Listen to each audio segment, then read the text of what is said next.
Hey fellow detective, welcome back to another spine-chilling episode of our Sinister series. The Fukushima urinal hidden corpse case in Japan remains one of the top 10 unsolved mysteries in the country.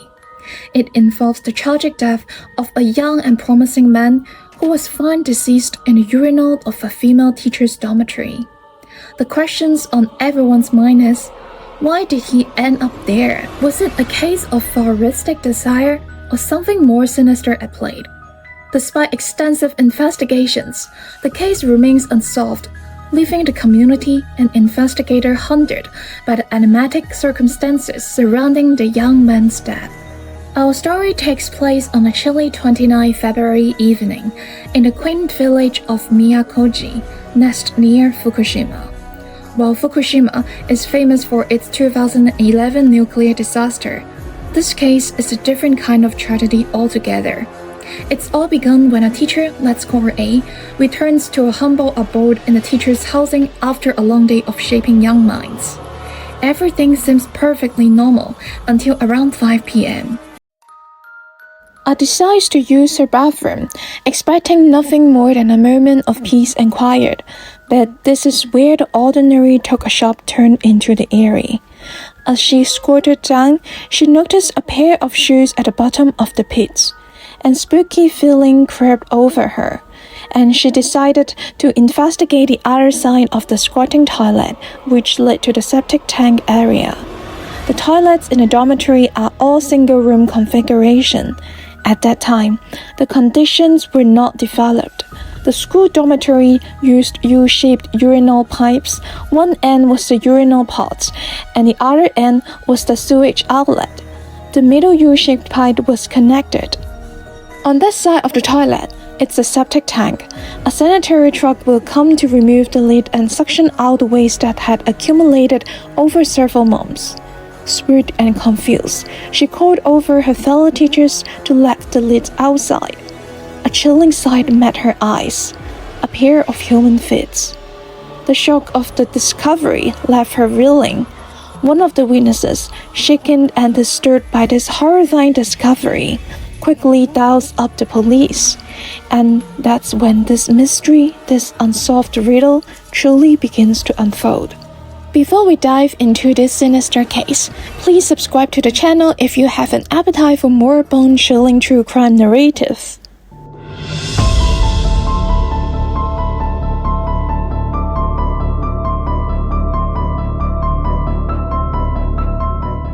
The police arrived on the scene, their flashlights illuminating the cramped and filthy bathroom. But there were no one to rescue. Instead, they find the lifeless body of a man, crammed inside a squat toilet. The man was shirtless, his bare skin covered in scratches and filth, and he clutched a jacket to his chest as if seeking warmth from the icy grip of the death that had claimed him. Wearing a pair of pants, the legs are curled up, and the face is facing the mouth of the toilet. In addition, there is a shoe on the side of the head, which is the shoe the teacher saw at the beginning.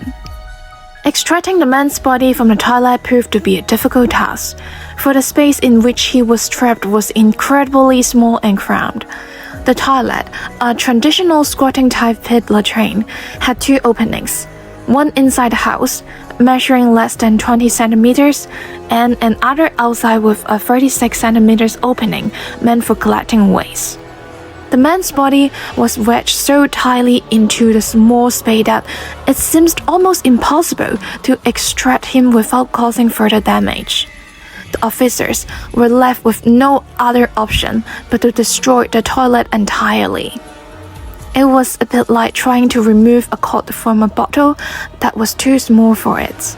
The officer had to maneuver the body carefully, inch by inch, until they were finally able to free it from its grip prison. The body was quickly identified as a local man living just 10 minutes away from teacher's housing. He was Kamil Sugano, 26 years of age, well-respected members of the community, known for his involvement in various youth organizations and his work as an MC at weddings. His disappearance had been noticed immediately, and his father was the last person to see him before he vanished without a trace. The body of Kano Sugano was discovered in a shocking state, covered in filth and waste due to his location in the cramped squatting-type toilet. Before the autopsy could even take place, his body had to be washed twice to remove the unsanitary residue. The cause of death was a chilling revelation: hypothermia. Kano had been dead for 2 days before he was found, having succumbed to the freezing cold that had gripped him in a tight space of the toilet. The mystery surrounding his death left 2 main questions unanswered, chief among them being how he had managed to fit into the narrow outside tub of the toilet. The diameter of the outdoor sewage outlet pipe is 36 cm, referring to the Japanese adult's health survey at the time. The shoulder's width of a man with a height of 1.7 meters was 40.4 cm. Such a small sewage outlet is basically difficult to drill into. At that time, the temperature was below zero in winter. The urinal pipes were smelly and cold, and he was shirtless. It was very difficult for a normal person to do this kind of behavior. The father of the deceased also experienced with the same pipe, and the final result was that he could not burrow into the pipe himself, whether he was clothed or undressed.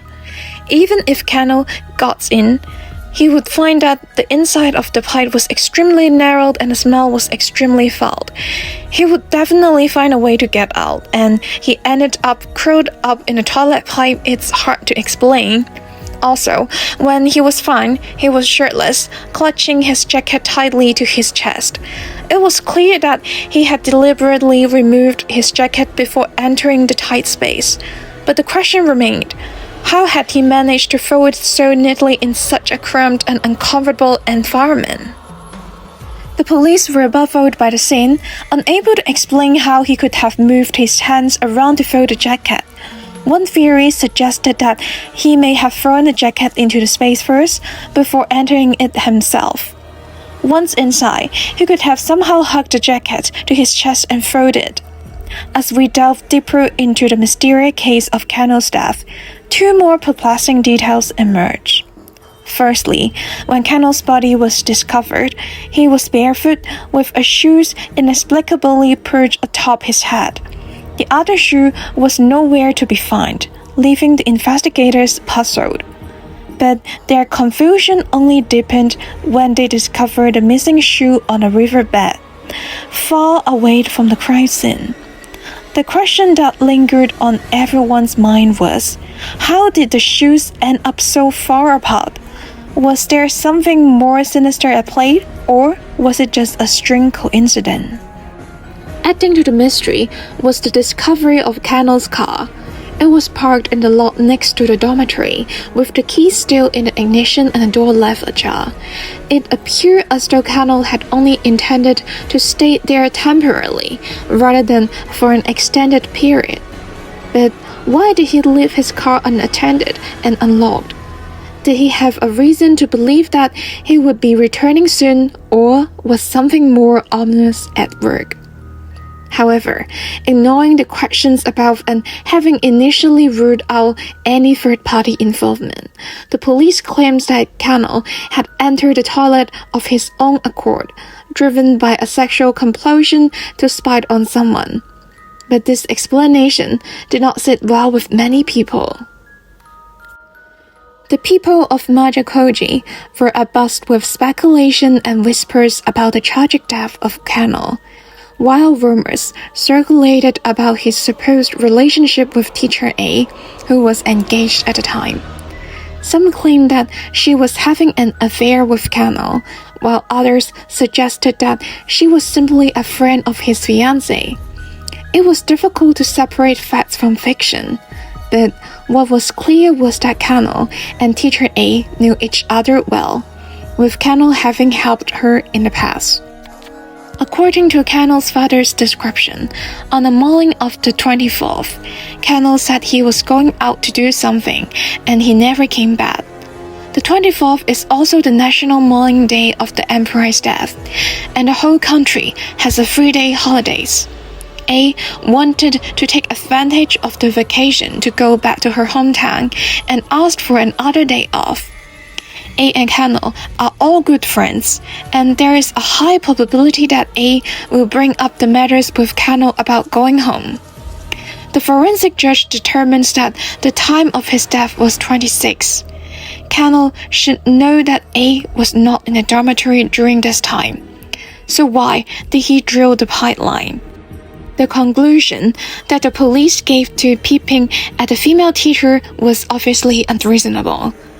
Before his death, A had been receiving strange and unsettling calls, and Cannell had recorded them and taken them to the police. But officials showed little interest in the matter, leaving many to wonder if there was more to the story than met the eye.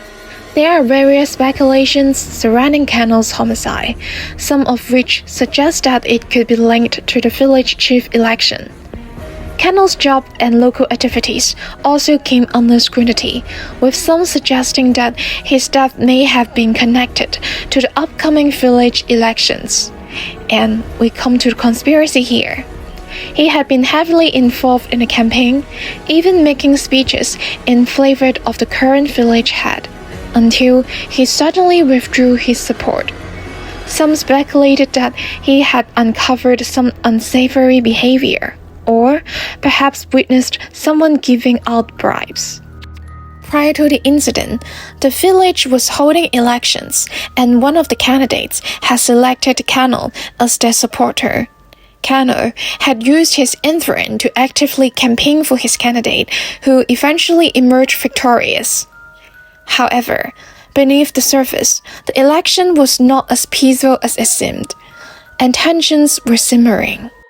Fukushima Prefecture was a crucial area for the construction of nuclear power plants in Japan, and a piece of land in the village had been earmarked for the expansion of one such plant.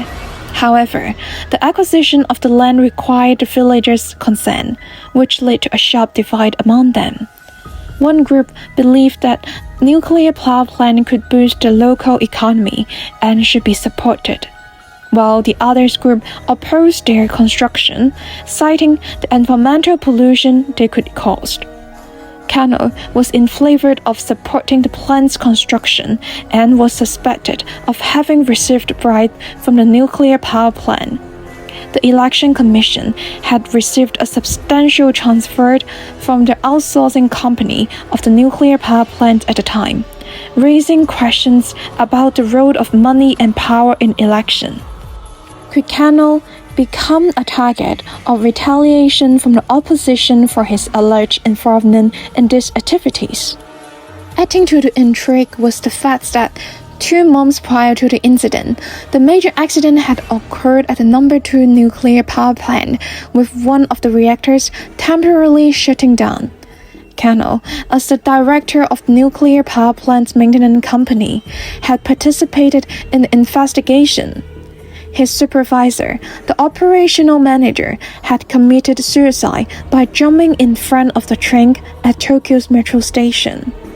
These details only added to the complexity of the case, leaving investigators wondering whether the tangled web of politics and power could have played a role in Cannell's tragic death. How did Cannell get into a urinal pipe, and did he commit suicide or someone killed him? I would really love to know what you guys thought about this case. Thank you guys for watching, and see you in my next video.